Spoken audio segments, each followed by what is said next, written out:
Por exemplo, a formação do policial, no nosso entender, precisa ser uma formação feita pela universidade pública.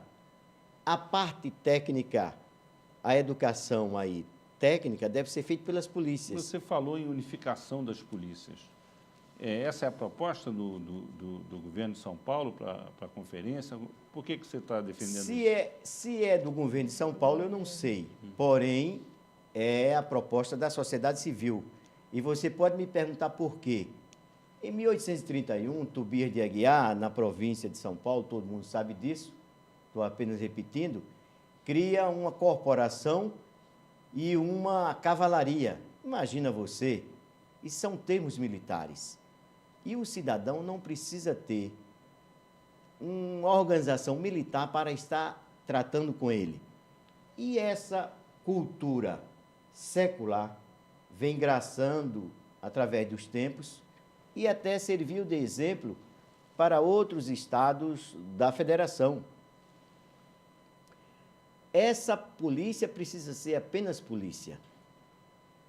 A cultura militar é para defender a soberania nacional, é para defender o território nacional, é para se defender contra aquele inimigo que vem nos atacar. O cidadão não é um inimigo. O cidadão é uma pessoa que paga a polícia para ela fazer a segurança pública. Então, essa questão da unificação é fundamental nessa reestruturação das polícias no Brasil. Nós temos no Brasil o que nós chamamos de duas meia-polícias, porque nenhuma, é o único, acho que é o único país do mundo, se não me engano tem mais um país, eu não lembro qual é agora, que tem polícia que faz esse tipo de trabalho distinto. Então, uma só vai para a rua e a outra só faz a parte judiciária. Uma polícia mais eficaz é aquela que faz todo o ciclo completo do policiamento. Então, a unificação, ela é realmente imprescindível, porque para o cidadão, tanto faz qual a polícia que ele vai procurar, mas ele tem que ter a certeza de que o trabalho que começa na rua termina num bom termo antes de ir, por exemplo, para o Ministério Público ou para a parte judiciária. O que você tem hoje no Brasil inteiro, e isso a gente pode falar muito claramente, e a greve o ano passado aqui em São Paulo revelou isso de uma forma clara, uma briga entre as duas polícias, civil e militar, e um conflito de competências. É policial militar querendo fazer o que polícia civil faz com investigação e polícia civil querendo fazer o policiamento ostensivo. E nenhuma delas faz bem. Do ponto de vista do sujeito que é objeto desse conflito de competências entre a polícia civil e a polícia militar, o que acontece aí na sua área, quando você lida com esse problema? O fato é que o cidadão ele quer se sentir seguro, seja na sua residência, seja no seu trabalho, ele quer ter a segurança para poder, juntamente com seus familiares, com seus amigos, viver bem. Esse conflito entre polícia civil e polícia militar, eu acho que alcança muito mais aquilo que você colocou como uma questão para a Adriana, a eficiência das polícias. Então, nós entendemos que a unificação da polícia pode produzir esta eficiência que vai contribuir significativamente para que as pessoas se sintam seguras ao lado de tantas políticas de prevenção.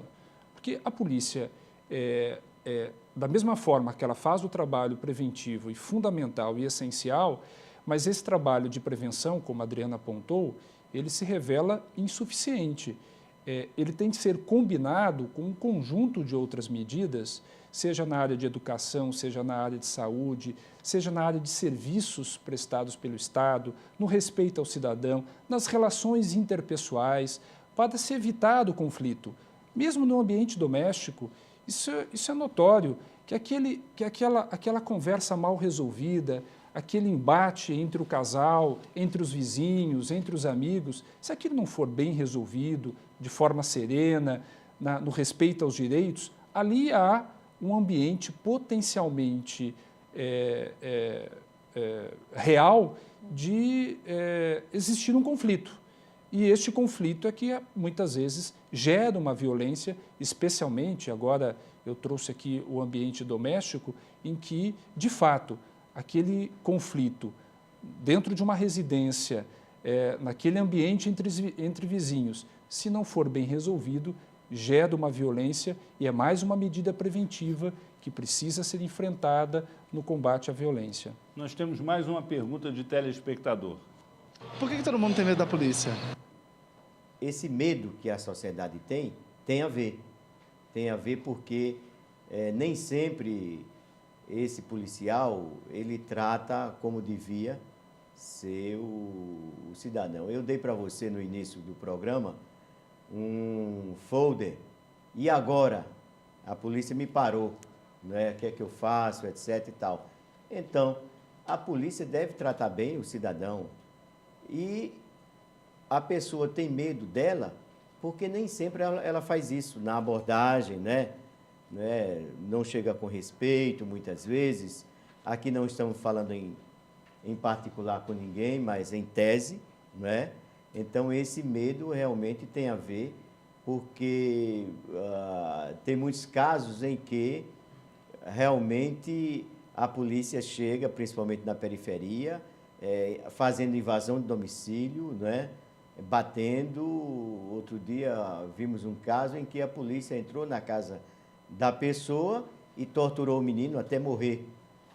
Então, vocês imaginem o que é que passa isso no universo da cabeça das pessoas, quando sabe desses casos escabrosos, né?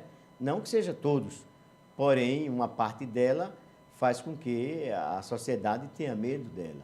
Então, esse debate, só concluindo, é que nós estamos fazendo e estamos propondo que as pessoas, a sociedade, não tenha mais medo da polícia, mas a polícia também precisa mudar.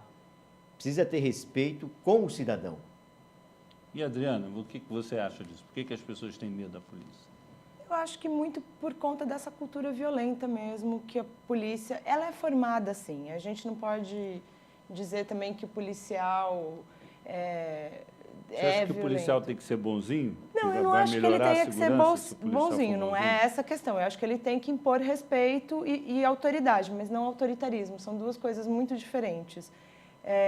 Eu acho que o medo não é bom para a população para criminoso deixar de atuar. Eu acho que a eficácia, a eficiência, elas são armas muito mais poderosas para para diminuir a criminalidade, enfim. E eu acho que o medo é muito ruim, porque uma criança, quando você tem medo, você também não tem respeito. Você tem medo, mas você não respeita.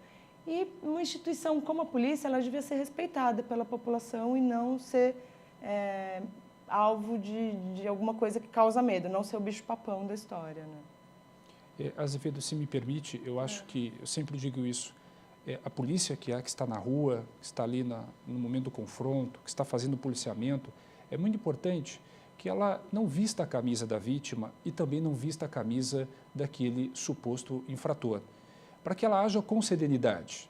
É difícil, muitas vezes, agir com serenidade, especialmente no momento do confronto, mas ela não tem que fazer nenhum julgamento na rua, ela tem que cumprir a lei e deixar que esse julgamento seja feito por alguém que o Estado elegeu e estrutura, que é o próprio Poder Judiciário.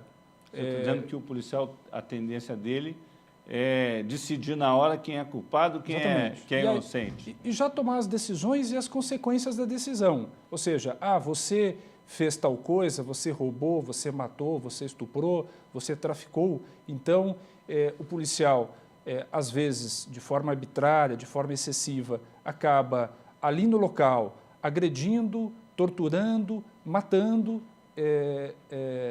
e deixando de cumprir com o seu papel, que é o próprio papel do Estado, diante de uma infração, em tempos civilizados, em tempos de democracia, submeter aquela pessoa a um processo em que ele vai ser ouvido, em que haverá o necessário confronto dentro do processo de forma civilizada para que, ao final, um agente do Estado, que é o juiz de direito, diga se ele é culpado ou não e qual é a pena na hipótese da culpa.